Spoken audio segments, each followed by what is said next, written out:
Hello gas, ഞങ്ങളിതാ എന്താ പറയാ കനാലില് അക്കടേന്റെ അടിയിൽ കൂടെ വരാനുള്ള പ്ലാനിങ്ങിലാണ്. ഞങ്ങളിതാ വെള്ളത്തിലേക്ക് ഇറങ്ങിക്കഴിഞ്ഞിരിക്കുന്നു. ഞങ്ങളിതാ അതീതമായി ഗുഹയ്ക്കുള്ളിൽ പോകുന്നു. ഇത് എത്ര മീറ്റർ? 100 മീറ്റർ അല്ലേ? 150 മീറ്ററോളം നീളമുള്ള ഗതാഗതമായ പാമ്പുകൾ നിറഞ്ഞ ഗുണ സ്നൈക്കിങ് തേടി വരുന്നു കനാൽ. ഇതിലേ നമുക്ക് ചൂടി വരുന്നു. നിങ്ങളെ ഞങ്ങൾ ഇതിലേക്ക് സ്വാഗതം ചെയ്യുന്നു. ഇപ്പോൾ ദൈവം മുങ്ങാറായി, ഇവരെ കൈത്തോളം വെള്ളമായി, തോളോളം വെള്ളമായി. അവൻ ദൈവം മുങ്ങിത്തുടങ്ങുന്നു, ഞാനും മുങ്ങിത്തുടങ്ങുന്നു. എൻ്റെ കൈകൾ മാത്രമായിരിക്കും ഇനി മേളിൽ, ബാക്കിയെല്ലാം നിങ്ങളുടെ കൈകളിലാണ്. ജസ്റ്റ് ഞാൻ ഇതിലോട്ട് മുങ്ങിയിട്ടില്ല, അവൻ മുങ്ങി. പക്ഷേ ഇനി ബാക്കിയെല്ലാം മഞ്ഞോടത്ത് വെച്ച് കാണും. ഞങ്ങൾ ഇരുട്ടിൻ്റെ മേഖലയിലേക്ക് കയറി കഴിഞ്ഞിരിക്കുന്നു. ഗൈസ്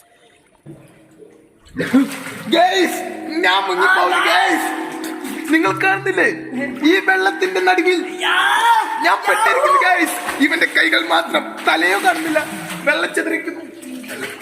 അത് മാത്രം ഇല്ല. എനിക്ക്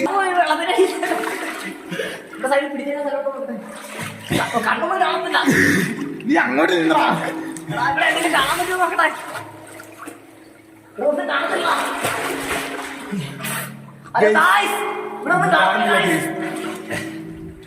ഞങ്ങൾ തിരിച്ച് കടക്കുകയാണ് ഗൈസ്.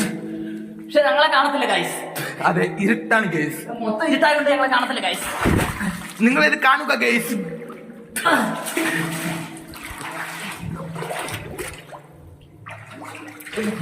ഭയങ്കരമായിട്ട് താഴ്ച. അയ്യോ അവിടെയാണ് ചാടി ഗൈസ്. ഗൈസ് രണ്ടുപേരും ഇതാ ചാടി ഗൈസ്. 2 അല്ല 4 തല അപ്പുറത്തേന് അമ്മാരും കിട്ടണം, അമ്മാര് വല്ല കാണണം. ഞാനിവിടെ നിൽക്കാം, നീ അപ്പുറത്തു അമ്മാര് തന്നെ നമുക്ക് നിൽക്കാം.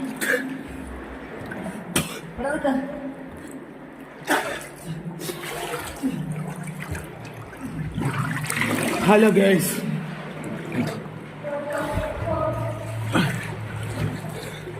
കിട്ടിയിരിക്കണു ഗൈസ്.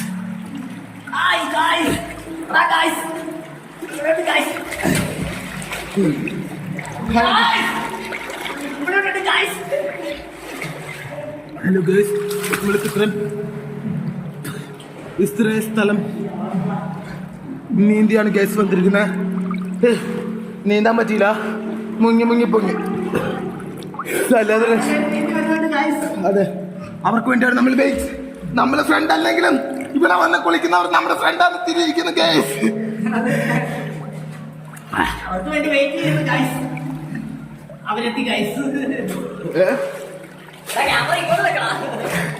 അതെ, ഒന്ന് പോയിക്കുന്നു ഗൈസ്, ഒന്ന് മുങ്ങി. 2 എവിടെ? യെസ്, 2 കിട്ടിയിരിക്കുന്നു ബോയ്സ്.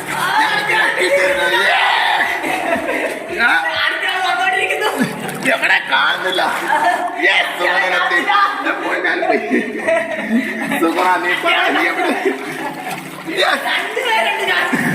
സുഖം പോയിരിക്കണം.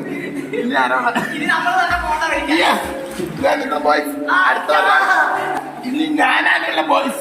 എന്നെ കണ്ടില്ലെങ്കിലും ഞാനും ഉണ്ട്. Come on boys. ആ നിൽക്കണം 3 പേരും ഇതിലും മുങ്ങിപ്പോയവരാണെങ്കിൽ. ഇത് നമ്മുടെ വീടിന്റെ അയൽവാസിയാണ് ബോയ്സ്, ദരിദ്രവാസി.